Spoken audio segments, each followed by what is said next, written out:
चुड़ैल पार्ट 1।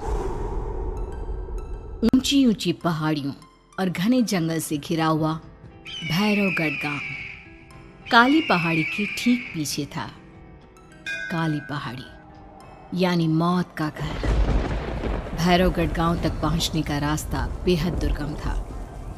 लगभग 24 घंटे घने तूफान और तेज हवाओं की वजह से वहां के वीराने माहौल की कहानियां लोगों के दिलों को दहला देती थी। ऐसे बहुत कम लोग थे जो भैरवगढ़ गांव तक जाने की हिम्मत करते थे। लोगों का कहना था कि इस गांव के आसपास बुरी आत्माओं का साया मंडराता है।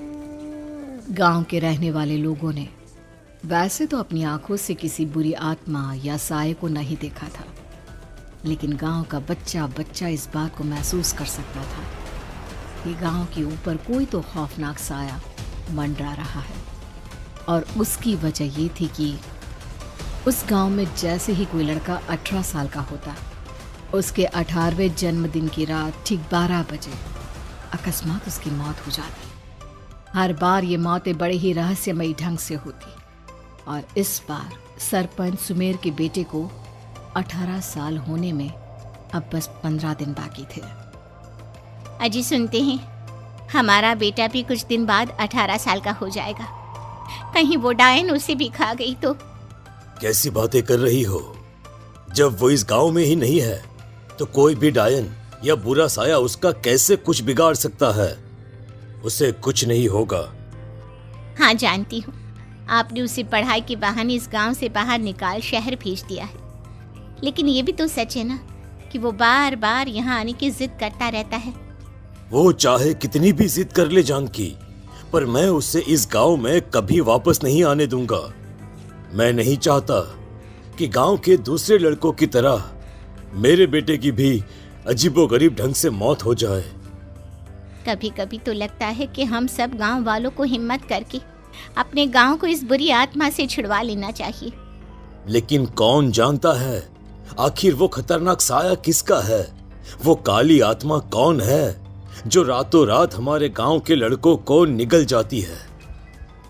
सुमेर और जानकी जब ये सारी बातें कर रहे थे तब रात के लगभग 10 बज चुके थे और हर रात की तरह भैरवगढ़ गांव एक भयानक काले तूफान की आगोश में था।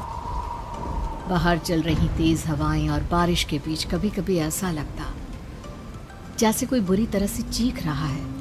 किसी के तड़पने और चीखने की आवाजें गांव के कानों में बार बार टकराती, पर वहां रहने वाले किसी भी औरत या आदमी के अंदर इतना साहस नहीं था कि वो अपने घर से बाहर कदम रख के उन आवाजों तक पहुंच सके। सो जाओ जानकी और घर के खिड़की दरवाजे कसकर बंद कर दो।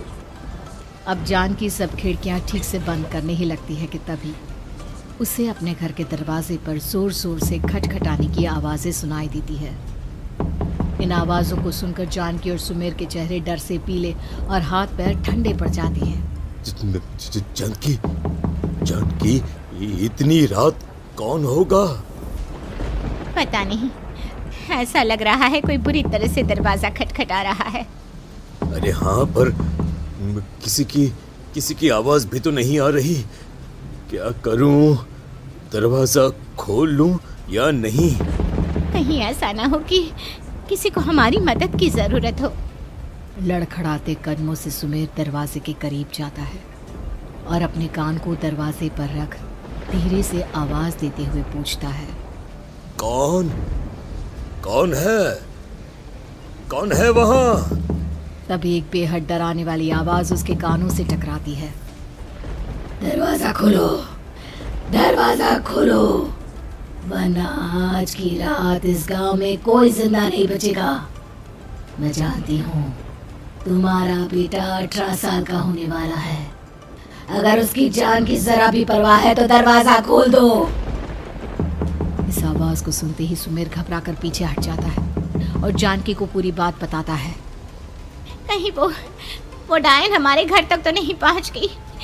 अब हम क्या करेंगे? मुझे दरवाजा खोलना ही होगा जानकी। मेरे पास अब कोई रास्ता नहीं है। इतना कहकर सुमेर डर से अपनी दोनों आंखें कसकर बंद करता है और कांपते हाथों के साथ झटके से दरवाजा खोल देता है। तभी किसी के जोर से हंसने की आवाज सुमेर और जानकी को सुनाई देती है। उस आवाज को सुन दोनों दरवाजे की तरफ देखते हैं और सामने अपने बेटे राहुल को खड़ा देख दंग रह जाते हैं। राहुल के हाथ में उसका मोबाइल होता है जिसमें से वो आवाज बज रही थी।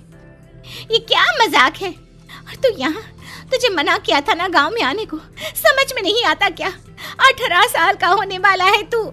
माँ, आप लोग भी पता नहीं किन अंधविश्वास भरी बातों पर भरोसा करते हैं। क्या मैं अपने घर नहीं आ सकता? आप लोगों से नहीं मिल सकता? देख बेटा, हमने तुझे किसी वजह से ही इस गांव से दूर रखा था और यहाँ आकर तूने अच्छा नहीं किया। चल, मैं तुझे अभी के अभी वापस शहर छोड़कर आता हूँ। ओफो पापा, आप बेकार की बातों से परेशान हो रहे हैं। बाहर इतना तेज अंधड़ तूफान चल रहा है, कहीं जाने की जरूरत नहीं है।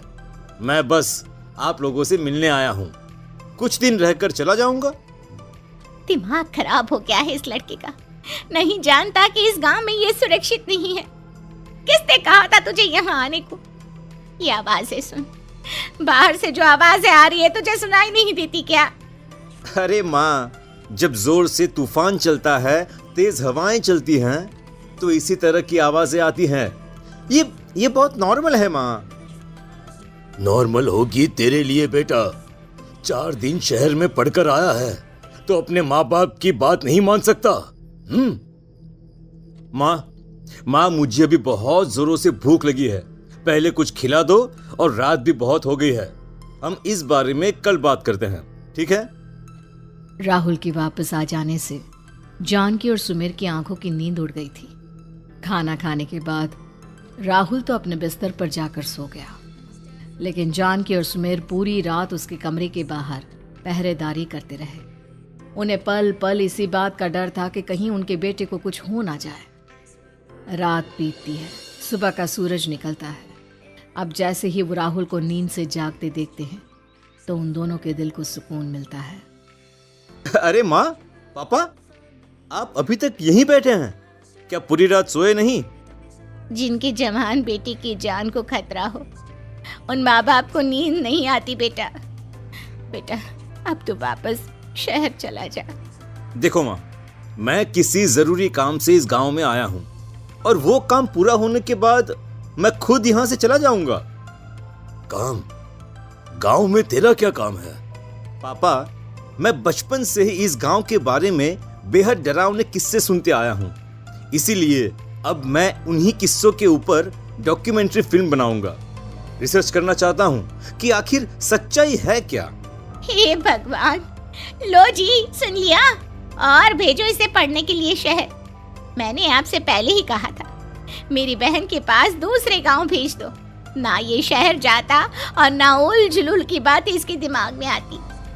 जानकी और सुमेर राहुल को समझाने की बहुत कोशिश करते हैं, पर वो किसी की बात नहीं सुनता और अपना कैमरा लेकर गांव की पास वाली काली पहाड़ी की तरफ निकल जाता है।